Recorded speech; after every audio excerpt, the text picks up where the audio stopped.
Economía, Raúl Sánchez, que lo tenemos en línea, que no sé si está también por videollamada, por todo. Muy bien, Raúl, ¿qué tal? ¿Cómo te va? ¿Cómo andan Víctor, Joaquín, Lorena? ¿Cómo andan? ¿Bien? Bien, Bien. todo bien, ¿Todo ¿vos? bien, vos? Bien, bien, muy bien. ¿Qué cuentan? Te estaba escuchando, estabas hablando sobre el acuerdo de precios. Estaba hablando sobre el Como acuerdo de justo precios, sobre Hablamos de la inversión en Río Negro. hablamos la inversión de Río sí, Negro. hay varios temas económicos, como fue la reunión del G20 el fin de semana y continúa con la de cambio climático. Hay varios temas para charlar de economía. Primero, las negociaciones con el Fondo Monetario Internacional que siguen un proceso de negociación. Me parece que hubieron dos avances importantes, aunque no suenen como a sabor a nada, porque no tiene impacto todavía en la cotidianeidad, pero la posibilidad de bajar las sobretasas o los sobrecargos, como se le llaman, que implicaría para Argentina un ahorro de 1.100 millones de dólares, y después el otro acuerdo es el fondo que se generaría en el marco de lo que es la Carta Orgánica, el funcionamiento del Fondo Monetario Internacional, con DEG de los países más ricos para ser distribuidos a países de ingresos medios y bajos. Argentina entraría en el concepto de ingresos medios. Claro. Esta discusión iría a colación de lo que fue el debate sobre la devolución de los derechos especiales de giro durante la pandemia, que la crítica que hizo el ministro de Economía Guzmán y que se hizo en Argentina es se están volviendo a distribuir fondos que ya aportaron todos los países. No se genera una redistribución o una reasignación de fondos que vayan de los países más ricos hacia los de ingresos medios o ingresos bajos. Esta vez sí, el G20 hace ese planteo ante las autoridades del Fondo Monetario Internacional y acompañado también del impuesto especial para las multinacionales, que se calcula un impuesto del 15% sobre sus ganancias, sobre sus beneficios. Me parece que son iniciativas importantes que mueven el tablero de la economía del mundo, ¿no? Eso tenemos por un lado. Por otro lado, se conocieron las cifras de lo que conocemos como la disputa salario-inflación del periodo de enero a agosto del 2021. Y lo que veníamos diciendo en los programas se ratificó con las cifras del INDEC. Tanto el salario registrado privado como el salario público en el periodo enero-agosto creció por encima de la inflación.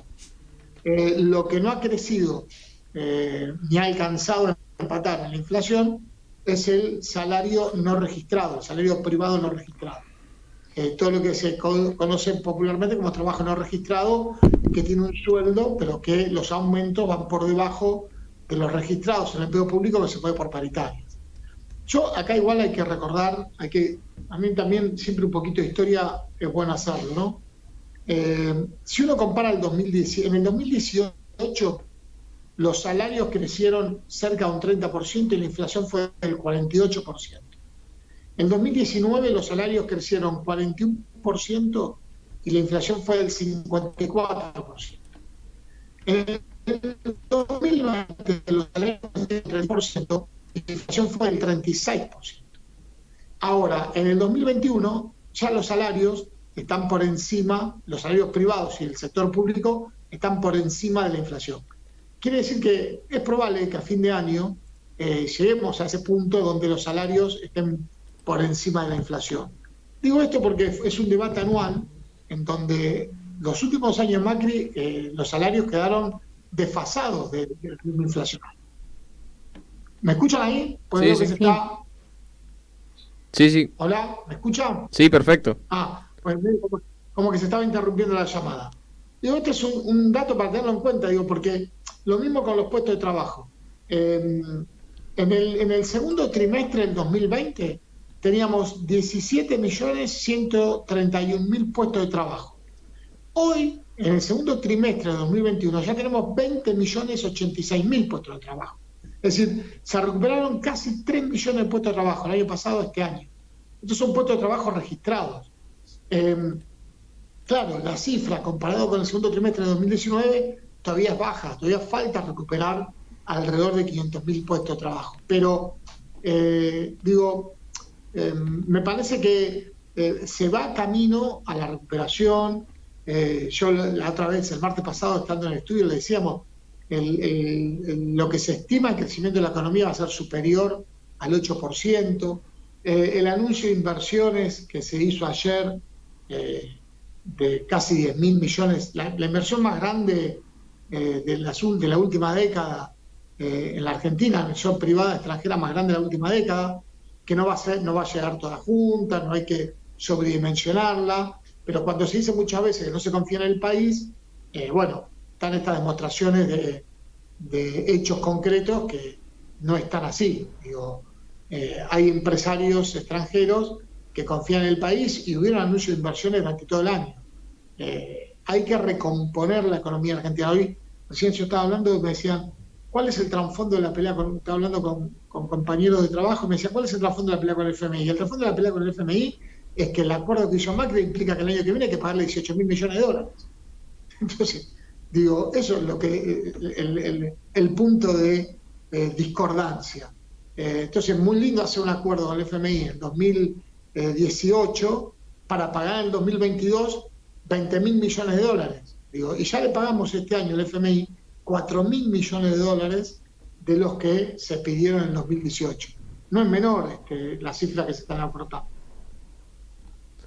Sí, Raúl, es muy interesante todo esto que estás hablando. Mientras estoy viendo las noticias acá en la tele, y está siendo un martes medio revolucionario, ¿no? Con todo el tema de la economía. Acá estaba viendo el dólar que usan las empresas como referencia, el contado con liquidación. ¿Cómo estás viendo toda esa, y en qué nos repercute a nosotros en línea de trabajo estas noticias?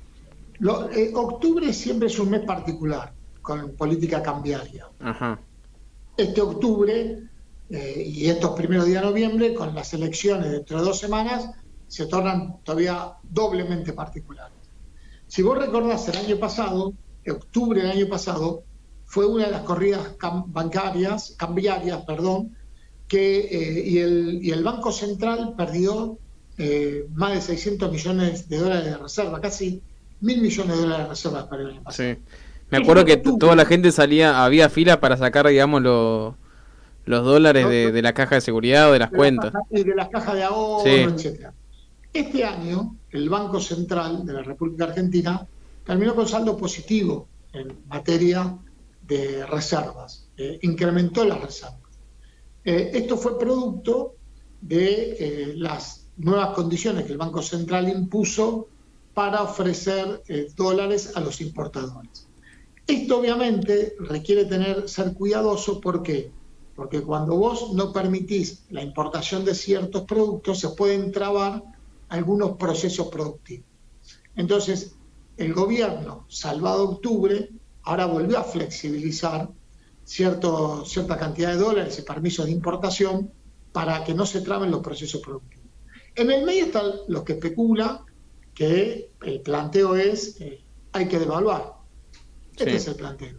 El problema es que la devaluación trae aparejado una corrida inflacionaria, porque toda devaluación implica más inflación. Entonces, la tarea del equipo económico, de todo el equipo económico del gobierno, es controlar los precios, que los salarios no queden retrasados respecto a los precios, tratar de dar los auxilios económicos y financieros necesarios para que funcionen las pymes y también dar auxilio económico a las familias que todavía no acceden a un trabajo y un salario digno, y por otro lado garantizar los dólares para que el sistema productivo no se vea frenado y se siga con esta rueda de crecimiento. Hoy, fíjate vos, se dio a conocer se dio a conocer el dato de la recaudación tributaria.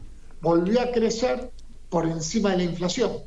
14º mes consecutivo que crece por encima de la inflación. Eso quiere decir que la actividad económica muestra un buen repunte, porque vos fijate que yo hablaba recién de los puestos de trabajo recuperados, se creció por encima de la inflación. La recaudación de impuestos a las ganancias, aún con los beneficios nuevos del mínimo no imponible. Crecieron por encima de la inflación los recursos de la seguridad social, que quiere decir que hay más empleo y hay mejores salarios, porque sobre eso se pagan los recursos de la seguridad social.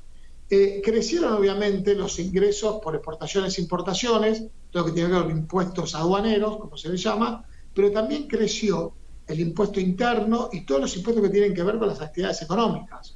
El impuesto a los combustibles, el famoso impuesto a los créditos y créditos bancarios. Quiere decir que el Estado Nacional se está haciendo recursos. Y eso obviamente también se va a hacer de los recursos de las provincias, porque parte de esos recursos van a la coparticipación.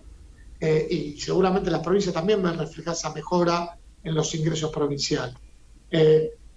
Nada, acá lo que siempre va a haber una disputa entre la situación económica, el rumbo que el gobierno toma y quienes intentan sacarle una tajada mayor a los beneficios que hoy está teniendo por la mejora de la actividad económica. Digo, hoy vos si el fin de semana recorrías a partir de la tardecita noche cualquier esquina de la ciudad de Buenos Aires, no había bar vacío. No. Prácticamente. Ya hay muchas actividades. Mirá, ayer estuve en Parque Chacabuco, seguramente Víctor la conoce, una reconocida sastrería, no vamos a decir el nombre, sobre la avenida Asamblea, sí. Y había 8 personas comprando en la sastrería. Y le pregunté al vendedor, ¿cómo están con el trabajo? Explotados. Y si tenías que hacerte algún ajuste al saco o al pantalón o al traje que te comprabas, te lo daban en 18 días. Es decir, nada, eso muestra, son botones de muestra de cómo... Justo con la sastrería, son botones. Obviamente tenemos inconvenientes, pero forma parte de lo que llamamos los inconvenientes del crecimiento, ¿no?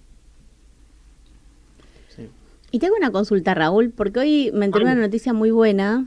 Prendí la tele cuando me levantó la mañana tempranito y decían que no va a aumentar la luz hasta abril. Eso es buenísimo, ¿no?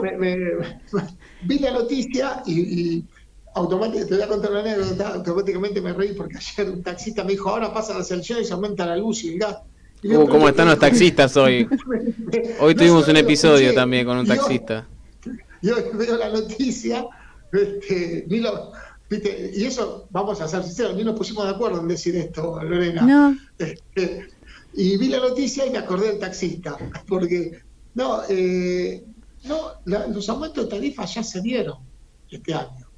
Obviamente ahí hay un debate sobre el tema de los subsidios. Yo creo que el gobierno va a aplicar, va a seleccionar, va a segmentar los aumentos de tarifa. Depende de quienes consuman, y está previsto que el resto del 2021 no haya aumento de tarifas, con lo cual es una buena noticia para las familias. Sí, muy importante. Sobre todo el tema de la luz, vamos a hablar de las dos tarifas que más impactan en los hogares. El tema de la luz en el verano, por el uso del aire acondicionado, y recordemos que con el tema del gas, se había aprobado en el Congreso de la Nación el proyecto de ley de zonas frías, que se ampliaban los beneficios de disminución de la tarifa de gas para 7 provincias que se incluían en lo que se llama las zonas frías. Entonces iban a consumir más gas de lo que normalmente se consume para hacer frente al frío.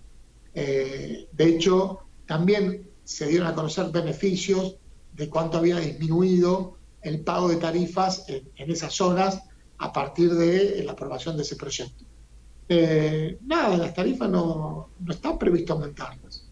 Digo, no es una idea del gobierno aumentarlas. Es más, creo que una de las novedades que puede existir a partir de después del 14 de noviembre con el gobierno es que tal vez energía pueda ser un ministerio, y además el gobierno está en permanentemente intención e innovación y ejecución de inversiones, por ejemplo, en el sistema de gas en la Argentina, ampliando la red de gas, que es muy necesaria sobre todo para las familias del interior, que en muchos lugares todavía no llega el gas natural, ¿no? Claro, sí, lo que pasa es que nosotros lo vemos siempre, vemos el país desde acá, desde Buenos Aires, y no es lo mismo. Yo, No, yo muchos años he ido a Neuquén, a un pueblito que es Villa Pegüeña y a Moquehue, y los inviernos son muy duros, muy, muy duros. Y, por ejemplo, esperan ansiosos a la chanchita que llegue con el gas. Es así. claro, o sea que muchas veces primero llega el gas a las industrias, a los pueblos del interior y después a los hogares. Claro. Y me decían algunos empresarios vinculados a ese tipo a esa actividad, que cómo le cambia la vida a las familias. Sí, ¿no? totalmente. Y un dato que me había olvidado, con el tema de las importaciones y otra demostración de cómo está la actividad económica. En lo que va del año, las importaciones aumentaron 51% respecto al año anterior. Eso habla también de cómo se incorporan bienes intermedios, maquinarias y equipos, que mayoritariamente son las importaciones que tenemos, y algunas importaciones de energía también, por el crecimiento de la economía. Si no, no habría aumento de importaciones. Digo, hay aumento de exportaciones y hay aumento de importaciones también. Lo que tiene que hacer el gobierno es administrar ese bien escaso, que es la moneda extranjera, para no enflaquecer las reservas del Banco Central. En octubre las compras del Banco Central permitieron aumentar las reservas en $500 millones. Eso no pasaba en 10 años. Fue el mejor octubre de los últimos 10 años.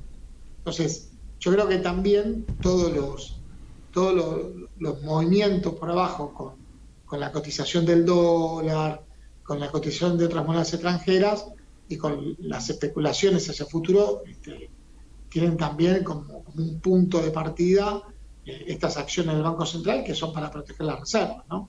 Justo hoy, que tengo que dar clases en la Universidad de La Matanza, me toca dar política monetaria, así que me vino muy bien las preguntas de Joaquín para recordar la clase que tengo que dar hoy, que tiene que ver mucho con esto. Pobres pibes y pibas de La Matanza, porque ellos estudian abogacía y yo les voy a hablar de administración del tipo de cambio, de tasa de interés y reservas del Banco Central. Te deben querer muchísimo. Es la clase más difícil, te puedo asegurar que es la clase más difícil de la segunda parte de la materia para ellos, pero bueno.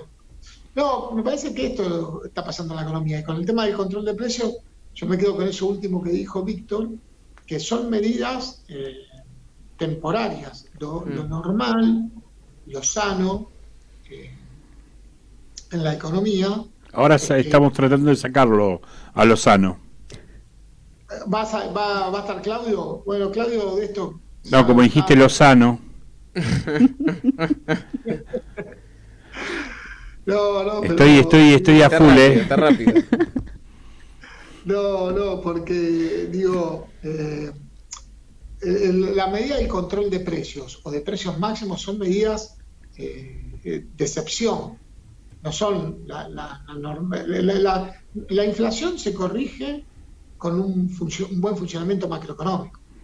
Lo que está tratando de encontrar Argentina es un funcionamiento macroeconómico estable y de crecimiento. Son los objetivos macroeconómicos que tiene cualquier economía. No tiene más secreto.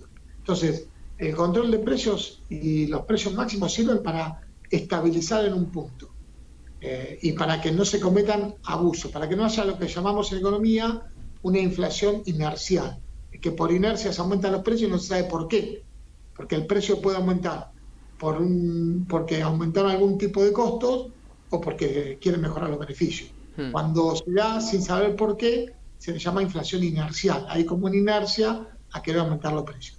En la Argentina se da también que hay distorsión de precios, dispersión de precios y distorsión de precios. Es decir, vos vas a comprar un producto a dos lugares diferentes y los precios son distintos en el mismo producto. Eso es un fenómeno muy argentino. No se da en otros lugares. ¿Sí? Efectivamente impacta también en las decisiones del consumidor y en la macroeconomía.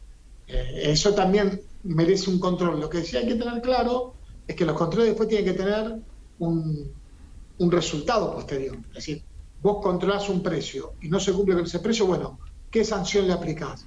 hay leyes de abastecimiento, hay leyes de consumo, que protegen a los consumidores, que obligan a abastecer a los consumidores, y entonces eso impide el desabastecimiento o impide el abuso.